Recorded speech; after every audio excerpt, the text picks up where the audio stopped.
Le second livre de Samuel, chapitre 14.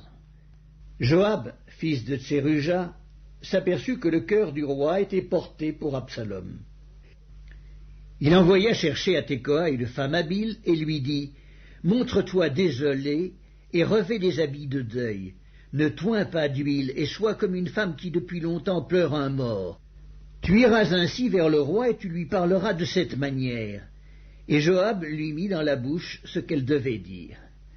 La femme de Tekoa alla parler au roi, elle tomba la face contre terre et se prosterna, et elle dit « Ô roi, sauve-moi » Le roi lui dit « Qu'as-tu » Elle répondit « Oui, je suis veuve, mon mari est mort. Ta servante avait 2 fils, ils se sont tous 2 querellés dans les champs, et il n'y avait personne pour les séparer. L'un a frappé l'autre et l'a tué. Et voici, toute la famille s'est levée contre ta servante en disant « Livre le meurtrier de son frère, nous voulons le faire mourir pour la vie de son frère qui l'a tué. Nous voulons détruire même l'héritier.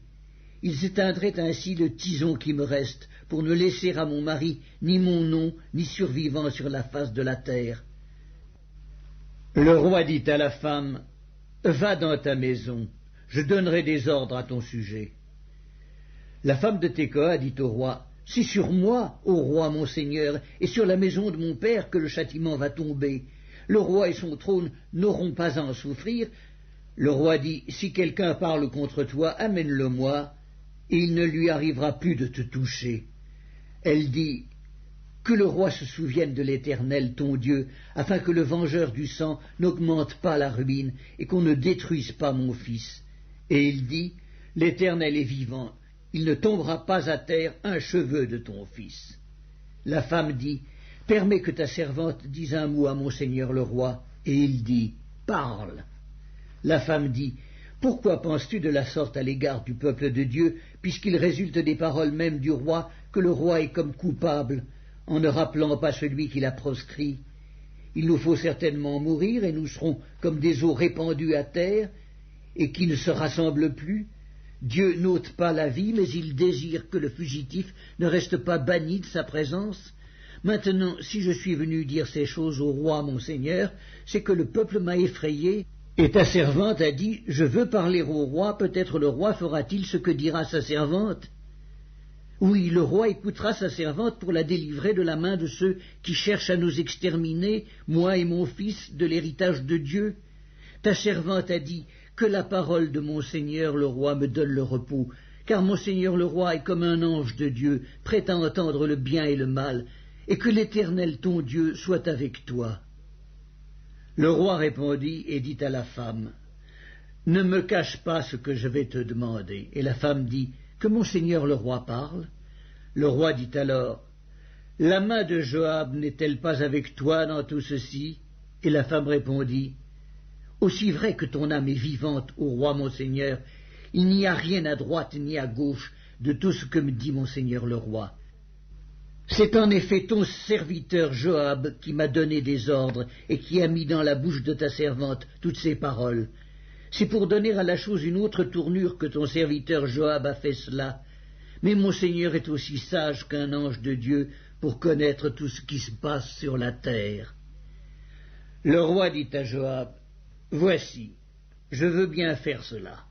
Va donc, ramène le jeune homme Absalom. » Joab tomba la face contre terre et se prosterna, et il bénit le roi.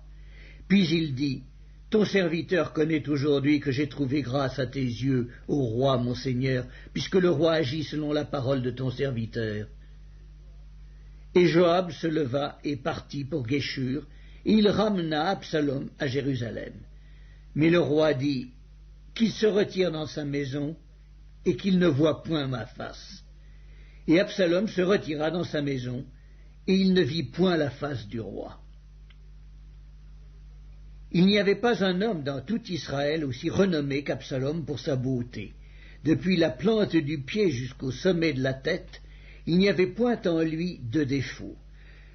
Lorsqu'il se rasait la tête, c'était chaque année qu'il se la rasait parce que sa chevelure lui pesait, le poids des cheveux de sa tête était de 200 cycles, poids du roi. Il naquit à Absalom 3 fils et une fille nommée Tamar, qui était une femme belle de figure. Absalom demeura 2 ans à Jérusalem sans voir la face du roi. Il fit demander Joab pour l'envoyer vers le roi, mais Joab ne voulut point venir auprès de lui. Il le fit demander une seconde fois, et Joab ne voulut point venir.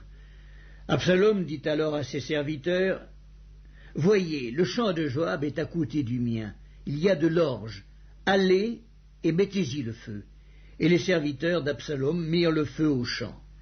Joab se leva et se rendit auprès d'Absalom dans sa maison. Il lui dit, « Pourquoi tes serviteurs ont-ils mis le feu au champ qui m'appartient » Absalom répondit à Joab, « Voici, je t'ai fait dire, viens ici, et je t'enverrai vers le roi afin que tu lui dises, pourquoi suis-je revenu de Kéchur? Il vaudrait mieux pour moi que j'y fusse encore. Je désire maintenant voir la face du roi, et s'il y a quelque crime en moi, qu'il me fasse mourir. » Joab alla vers le roi et lui rapporta cela. Et le roi appela Absalom, qui vint auprès de lui, et se prosterna la face contre terre en sa présence. Le roi baisa Absalom.